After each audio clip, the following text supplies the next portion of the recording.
Welcome to Common Sense Care, parenting gender-confused children with truth and love, brought to you by Partners for Ethical Care. The gender industry's so-called affirmative care model is their one-size-fits-all answer for everybody who struggles with their identity and their sense of who they are. But in no other area of medicine, education, or psychology is a one-size-fits-all treatment plan the best thing for every person. At Partners for Ethical Care, we believe that each child is an individual and should be given the care that's most appropriate for him or her. So welcome back. I'm Maria Keffler. And I'm Erin Brewer. And the reason I was kind of distracted during your introduction is that I was looking at this U.S. Transgender Survey 2015, which is what we're going to talk about today. And it always just astonishes me how much of our policies, school policies, government policies, ideology, the kinds of responses people get, the hatred that is fueled is based on this survey. And very few people really understand it. So we're going to spend some time talking about it today. Yeah, well, we did that role play a few weeks ago where I've gotten so much feedback on that. I don't know if you have too, but how you just really captured the 15-year-old coming out as with a trans identity. And then I played your mom and we kind of role played how that went. And one of the things that happened in that conversation was 15-year-old Erin told her mom, I've got all this research and all these studies, and you're totally going to buy into this as soon as you see these. So we wanted to do a follow-up to that where we look at some of the research that's supposedly undergirding trans ideology. And you're right, this is a big one. I've looked at it too. And you even, I think, blogged about this, kind of taken apart some of the problems that it has with it. So I just wanted to say we talked about doing another role play between parent and child with this to follow up on our last role play. But we just felt like that wasn't going to be quite as effective as just, let's just talk about this study. Let's actually really analyze it because there are so many flaws. And again, this is a survey, so it doesn't even purport to be a study. And yet it is often used as if it is a valid and methodologically sound research study.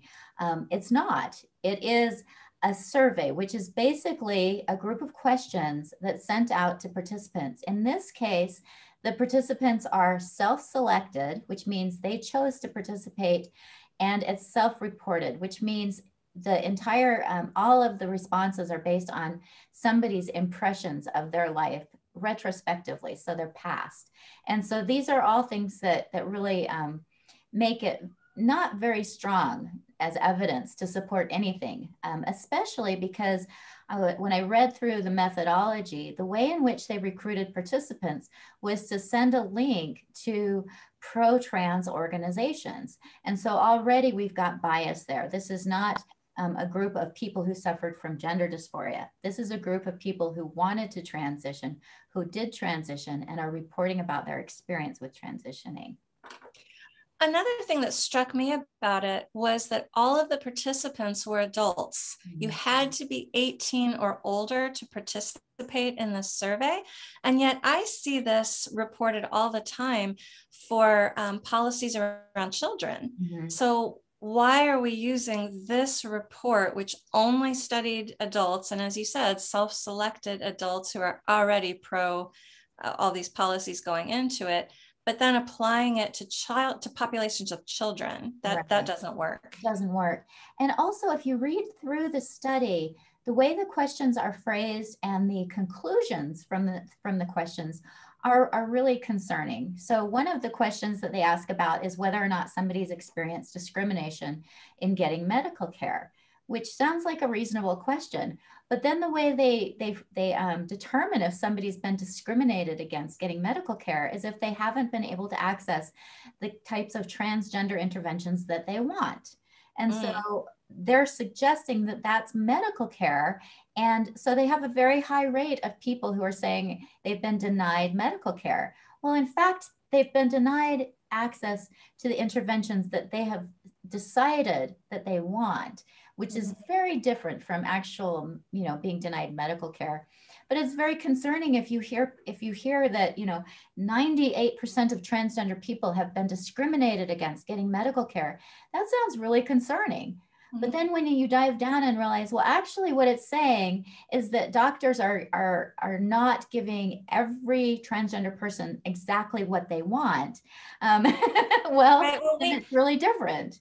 and we heard from our friend Alex in one of our PEC Talks videos about a doctor who created his own treatment plan, that he wanted to have a pouch made that he could hide his penis in, and then have a neo-vagina, basically a hole drilled into him, so that he could be both male and female at the same time. And this was apparently 10 years ago, but he wrote up this surgical plan and took it around and tried to get somebody to do it for him.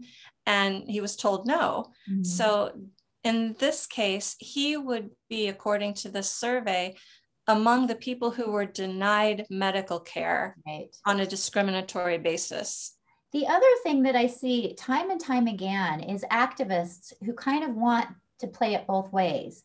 They get extremely upset if they're misgendered during a doctor visit, but then they also get very upset if they're not offered services that are kind of absurd to be offered. So we will have somebody who's claiming to be a female, a male who's identifying as a female, get extremely upset if they ask him if he wants a pap smear because he doesn't have a cervix.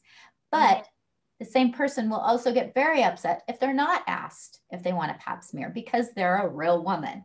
And so again, it's almost like, no matter what the healthcare providers do, somebody in this community is going to claim that they've been discriminated against. And so there's, and again, for medical records, it's really important for doctors to know the biological sex of a patient because the treatment changes based on biology. And so again, they want the best medical care, and yet they also want to be accepted as the opposite sex. And so there's really no way to provide good medical care in this situation. It's not discriminatory. It's just that the healthcare providers are in a very difficult situation in trying to navigate these patients. Yeah, I think about, I think my son would be okay with me talking about this. He needed to go on Accutane for acne. He had acne really bad and nothing else that we did was fixing it. And so they did Accutane, which is a really, really harsh chemical to put in kids' systems. And since he's a boy, it wasn't a big deal. Like, he can't get pregnant, right? So he didn't need to be on birth control. But if my daughter needed that, we would have to put her on birth control for the entire 6 months that she's on it because it causes birth defects. It is really important that the dermatologist knows, is this a biological female or a biological male if they're prescribing Accutane? And I can see very much that would be problematic for a girl who presents as a boy if she passes and she goes in there and says, yeah, I'm a male. Yeah, but yet she would complain she's being discriminated against if, they wanted to know if she was male or female biologically. Yeah, and so really the healthcare providers are in an untenable situation. And again, this allows trans activists to say we're discriminated against all the time, but it's based on, sort of these absurd expectations that cannot be met and that reasonably should not be met for them. The other thing that I hear over and over again is about suicide. This study is quoted over and over again as evidence that we need to allow children and adults to access these interventions because of the suicide rate, the thoughts about suicide, the attempts of suicide. One of the things that trans activists will say is that the rate of suicide goes way up when somebody transitions. Well, many of us look at that and say, well, that's probably evidence that people shouldn't be medically transitioning because their suicidality goes up. What the activists say is, no. The reason the suicidality goes up is because of the discrimination that they experience. So again, this study actually supports those of us who are saying these medical interventions are dangerous and increase the harm to these people, but they're spinning it in a way to support their contention, which is you know, the whole reason that the suicidality is so high is because of how poorly these people are treated. And so again, we have good evidence to suggest that that these medical interventions are dangerous and harmful, but the activists instead spin it in a way to support you know, medically transitioning children and adults, when we know that the completed suicide rate goes way up once somebody has gone through these interventions. And so it's really frustrating when the actual evidence that they're supporting, that they're using to support their ideology actually doesn't even support their ideology. It has to be really contorted in order to bolster their claims. And yet the media will time and time again look at, you know, quote this study as evidence that we have to support the transgender ideology. Well, this is a different situation and a different study, but I've seen that same phenomenon in other places where they'll use a study that doesn't actually support their argument to say it supports their argument. And this was GLSEN, the Gay, Lesbian, Straight Education Network. They are notoriously light on citations for all of their policies, but they had a piece that came out, and I can't remember exactly what the article was, but I dug through their citations, and one of them looked really good. It was the CDC's SHIPS report, School Health Policy and Program Survey, I think. But that's a really significant, well done survey report by the CDC. And so they cited it in here for support of their program. And I went through, I got the report. It was like 56 pages long, and I read every single word of it. There was nothing in there that related to what they were talking about. Not a word. And I was like, let me really try to find what they're using for support here. They just put that in there because it's a respected report. Wow. And so people look at that and go, oh, wow, they've cited the CDC. They must know what they're doing. They know what they're doing. They're misrepresenting things. Well, and it's very frustrating because most people don't have a good background in research. And so they're unable to deconstruct these surveys and studies that are purporting to support the transgender ideology. And so, you know, there have even been cases where I've seen studies come out that completely support our contention that this is dangerous and harmful. And again, the media spins it. And so, and a lot of that is because, first of all, people don't have time to go to the original source and research it. This document is 302 pages, Maria. Most people are not going to spend time going through this and really evaluating it. And we rely on the media to give us good information, and they're not in this case. And that's really dangerous. The other area where this report is used a lot is to suggest that children have to medically transition, and that any kind of therapy that would be used to help them understand the reason that they're having these difficult feelings, to really resolve the underlying issues that we know contribute to the gender dysphoria, is considered to be dangerous. And that's again because of these self-reports about how discriminated against these people have been, and how harmful it is when somebody doesn't validate them. And again, this is a self-report. This is one of the reports that's used to suggest that transgender people, trans-identified people are victims of violence because of their definition of violence. You know, when misgendering and dead naming is considered violence, well, then they're able to claim that these poor trans-identified people are victims of violence at an incredible rate. What's most frustrating about this is that they completely fail to look at people like me and Walt Heyer and Billy Burley and Elle Palmer and Sydney Wright, and I could name dozens more, who had gender dysphoria and either had help resolving those feelings or transitioned and realized it was completely the wrong treatment for what was wrong, and detransitioned, and now are physically damaged as a result of the interventions that they got. And so it makes me very angry that a survey like this is being touted as evidence that we have to, wholeheartedly support the trans agenda. Otherwise, these poor trans people are going to kill themselves. It's just basically the narrative. And I wondered if you could just address that contention that because these trans-identified people report higher suicide ideation, that we should just go ahead and give them what they want and are asking for. Well, that's emotional manipulation. It's emotional blackmail. We've talked about this before. I had a boyfriend in college who did this to me. He didn't want me to break up with him. And he'd call me night after night after night and threaten suicide. And I recognize now that's abuse. That's actually psychological and emotional abuse. And that's what's happening here. And one of the things that I noted in this study, one of the questions that they asked about suicide was, have you ever seriously thought about hurting yourself? I think a lot of us have seriously thought about hurting ourselves at one time or another. I think we've all had times in our lives where we've asked, maybe should I just off myself? Is that the best course here? So I think that's a very leading question and a very deceptive question to be asking.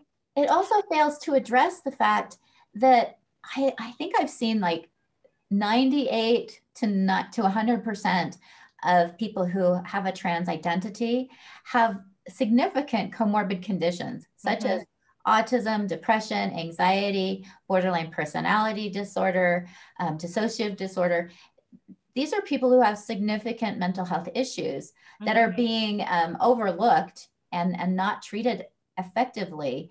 So it's not surprising to me that they would have an even higher rate of suicide ideation, because they're in these categories that are vulnerable to that. I had a conversation with a friend who's a social worker, and she's very pro LGB and TQ, the whole thing. And she talked about the high rate of suicide. And she said the same thing. She gave the party line that, well, it's because they're so downtrodden, they're treated so badly. And I said, isn't it possible that they're suicidal because they're not living a psychologically and physically healthy life? That the choices that they're making about their health care and about the way they're going to live is not leading to healthy outcomes. And she really didn't have an answer for that. I mean, she said, yeah, I guess that could be. Well, if that could be, then we need to look at that. And we've talked before about correlation is not the same as causation. You can't look at two things that occur together and say that one causes the other, because it could be something outside of it, a third factor, affecting it. We don't know. We can't say this is what's causing it. Right. And I see that a lot with studies like these that are coming out of the pro-trans community, is they make a lot of causation claims that really aren't supported. Yeah, and again, it goes back to the methodology that in order for, and it's frustrating because a lot of these trans advocates will suggest that that there are lots of people in the world who are not scientific and who have all these ideas based on non-scientific ideologies, and I'm like, wait a minute, if you're really pushing science, then they understand what good science is, and that means that you have a control group, which these don't have. They don't have a control group. Because this is a survey. It's not an experiment. Right, not an experiment.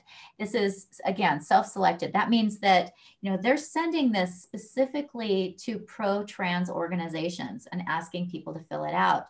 I don't know if you've ever filled out a survey, Maria, but I know that I have. And there are times when, I know that the survey is designed to elicit a specific response. I remember it's biased from the outset. And the way that they developed the survey was they had pro-transgender organizations develop it. So it wasn't even reviewed to make for validity. It reminds me a lot of when I think I was in 8th grade. And at the time I was a very hardcore leftist, and my teachers all thought it would be very funny to put me on Senator Orrin Hatch's Youth Advisory Committee. For those who don't know who Orrin Hatch, he is he was in the Senate for Utah and a hardcore Republican for decades. And very conservative. Very conservative. Yeah. And his office would send out these surveys to the Youth Advisory Committee. And they would say things like, should we increase spending for defense 10%, 20%, 30%, or 40%? And then they would publish the results. 100% of the Youth Advisory Committee thinks that we should increase spending for defense.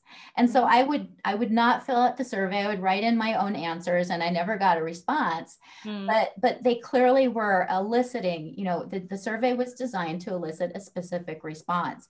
Right. There was no option to say, no, we shouldn't increase defense spending, or we should decrease it. Defense spending. Right, exactly. Yeah. And that's how this survey, you know, really reminds me of that. And also, again, the way they define discrimination. Discrimination basically is defined by the person. Have you ever been discriminated against? Well, sure. I'm sure, you know, one of the parts of this ideology is that the transgender identified people are one of the most discriminated bodies, you know, communities, populations. So of course they're going to say, oh yeah, of course I've been discriminated against. Yeah. And the other thing is that when you're feeling like you're part of a marginalized population, anytime something bad happens to you, you can attribute it to your identity rather than to the fact that just stuff happens. And so there's also no validation. So somebody could say, you know, I attempted suicide 10 times. There's no attempt to go back and look at health records to determine whether that's accurate. Yeah.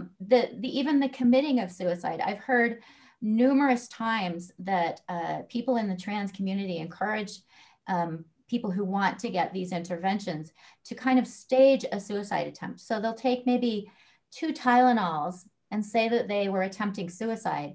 And then that's recorded as a suicide attempt. And then they are more able to advocate to get the interventions they need because they're suicidal.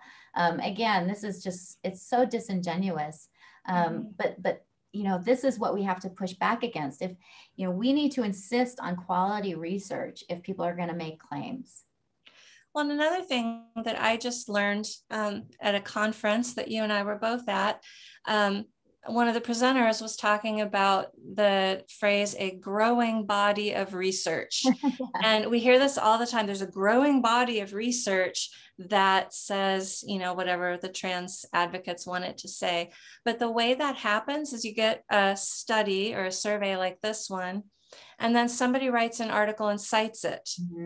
And then another person writes an article and cites both of them, the 2015 survey plus this other article. And then a fourth person writes an article and cites all 3 of those. And I think they called it research stacking, that, or data stacking? Stacking. And if you look at the WPATH guidelines, that's exactly what they've done. You know, there's the same studies reinvented, or they'll even sometimes, you know, there might be a media outlet that kind of reviews this study. And then that will be added to the growing body of research. And so again, it's like they have created a myth in order to support their claims. And it's really important that we push back against it. And for people who don't have a strong research background, I guess I would just encourage you maybe to go to Google and just, you know, look at research methodology. There are some really simple tutorials on, you know, what makes good research and what are common methodological flaws. And I suspect that if you go through those, you'll find pretty much every one of them in the surveys and the research that people are using to claim that these kids are better off if they're transitioned, if they're medically transitioned. The other thing that I think is really important that you pointed out, this is based on adults. And again, we're doing all these things to children and we have no evidence, absolutely zero evidence of the benefit of it. And even Robert Garofalo, who works for Lurie's Children's Hospital in Chicago, admits that. He's the director of their gender clinic. And he even admits that we don't really have evidence.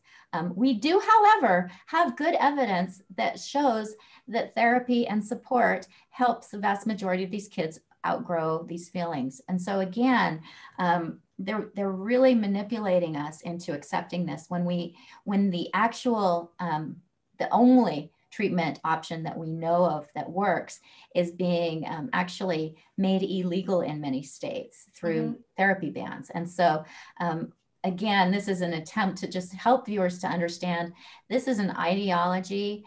It's not based in science, and it's harmful.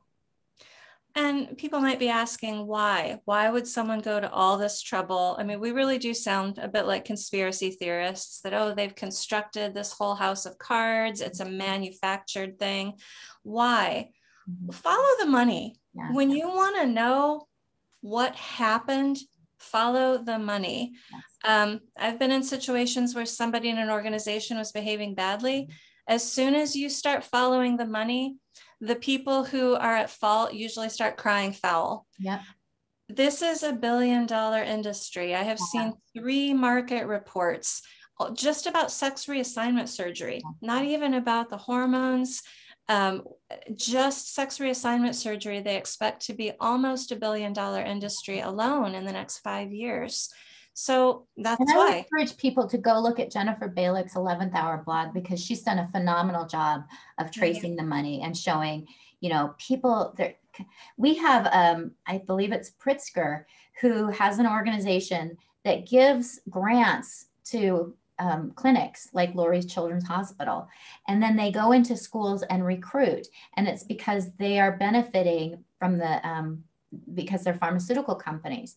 And again, it seems, you know, we could be viewed as conspiracy theorists, but I also think that, you know, there's evidence out there to support what we're saying. We're not just making this up. And if people don't stand up and fight it back against it, we're going to be like the people in Nazi Germany who said, oh, you know, the Nazis aren't really trying to kill all the Jews. You're just making that up. You're just fear mongering. That's, you know, very few people stood up against what the Nazis were doing, because initially they didn't believe that something so horrible could actually be taking place. And so we need to understand something so horrible is taking place, and we need to be the ones that stand up and fight for our children. Absolutely agree. Absolutely agree. Thanks, Erin. Thanks for all the study that you've done into that survey and really looking at it. Okay. Well, thanks, Maria. And these are very difficult, you know, it's very difficult to sort of sift through all the obfuscation that's going on, but it's really important. Do you want to tell people about Partners for Ethical Care? Yeah, please come to our website, partnersforethicalcare.com. You can also email us at support@partnersforethicalcare.com. We are working to end the medicalization of children in the name of transgender medicine. And so we have a lot of resources on our website. If you are dealing with this in your family and you need some help, some guidance, some support, come visit us, partnersforethicalcare.com. Well, thank you, Maria. We'll see you next week. Erin. See you next time. We are not doctors or therapists. We are not giving medical or psychiatric advice, and we offer no guarantee of outcomes. We simply want to talk about how to support and love kids using long understood best practices from the fields of psychology, education, and child development. We're glad you joined in our conversation today, and we hope that you took away something you can put in your toolkit for parenting your gender-confused kids with truth and love.